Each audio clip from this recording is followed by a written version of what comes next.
আসসালামু আলাইকুম বন্ধুরা, কেমন আছেন? আশা করি সবাই ভালো আছেন। আমিও ভালো আছি। তো আজ আমি দই কাতলা রেসিপি বানিয়েছি। তো চলো শুরু করা যাক কেমন রেসিপিটা বানালাম। তো প্রথমে একটা পাত্রতে আমি নিয়ে নিয়েছি 5 পিস মতো কাতলা মাছ নিয়েছি।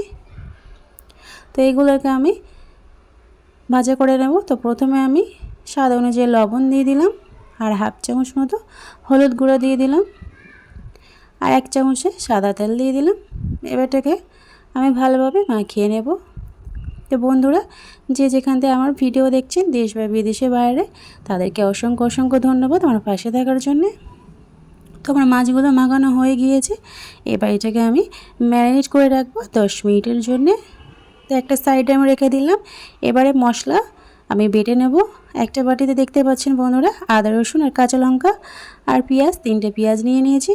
আর একটা বাটিতে আমি 2 চামচ পোস্ত নিয়ে নিয়েছি, আর 15 পিসের মতো কাজু বাদাম নিয়েছি। এটাকে আমি ভিজিয়ে রেখে দেবো 5 মিনিটের জন্য। 5 মিনিট পর এবারে আমি 3টেই পেস্ট বানিয়ে নেব মিক্সিতে। তো আমার মিক্সিতে পেস্ট বানানো হয়ে গিয়েছে। তো এবার একটা কড়াইতে আমি রিফাইন তেল দিয়ে দিলাম পরিমাণ মতো, আর যেটা ম্যারিনেট করে রেখেছিলাম কাতলা মাছ, সেটাকে আমি ভাজা করে নেব। তো এবার এক এক করে কাতলা মাছগুলো দিয়ে দিলাম। তো খুব একটা বেশি ফ্রাই করব না, হালকা করে ভাজা করে নেব। তো এক পিঠ আমার হালকা করে ভাজা হয়ে গিয়েছে। এবার আমি উল্টিয়ে দেব এক একটা করে মাছগুলো। তো এইভাবে আমি সবটাই ভাজা করে নেব। তো যারা আমার এখন চ্যানেলে নতুন, প্লিজ সাবস্ক্রাইব করার জন্য অনুরোধ রইল। তো এবার আমার মাছগুলো আমি ভাজা করে নেব। তো আমার মাছগুলো ভাজা করা হয়ে গিয়েছে হালকা করে। এবার আমি তুলে নেব একটা পাত্রতে।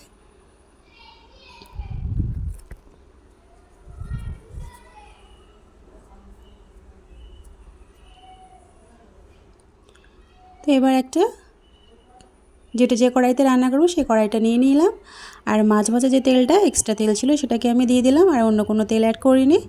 এবার তেলটা গরম হয়ে গিয়েছে, দিয়ে দিলাম 2টো তেজপাতা, 2টো শুকনো লঙ্কা, আর গরম মশলা দিয়ে দিলাম, এলাচ, দারচিনি, লবঙ্গ। আপনারা আপনাদের মতো পরিমাণ মতো দিয়ে দেবেন। আমি এটাকে ভালোভাবে গরম করে নিয়ে নিয়েছি। তারপর যেটা পেঁয়াজ বেটে রেখেছিলাম 3টে, সেই পেঁয়াজ বাটাটা দিয়ে দিলাম। দেওয়ার পরে একটু 2 থেকে 3 মিনিট পেঁয়াজটাকে ভালোভাবে ভাজা করে নেব।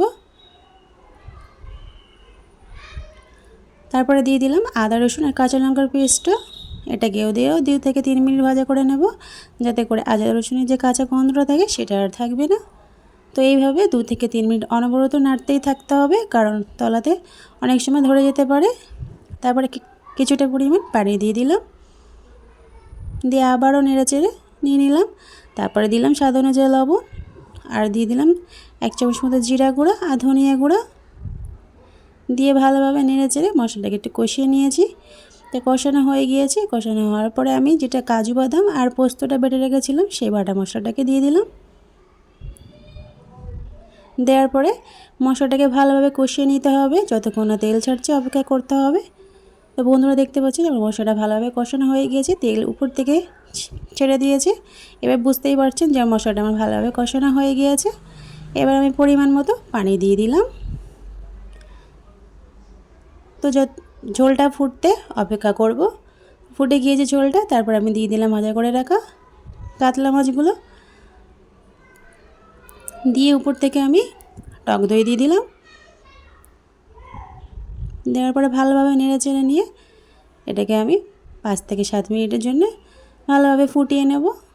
তো উপর থেকে আমি আরও 7 থেকে 8 পিস কাঁচা লঙ্কা দিয়ে দিলাম চেরা। আপনারা ঝালটা আপনাদের মধ্যে পছন্দের মতো নিয়ে নেবেন।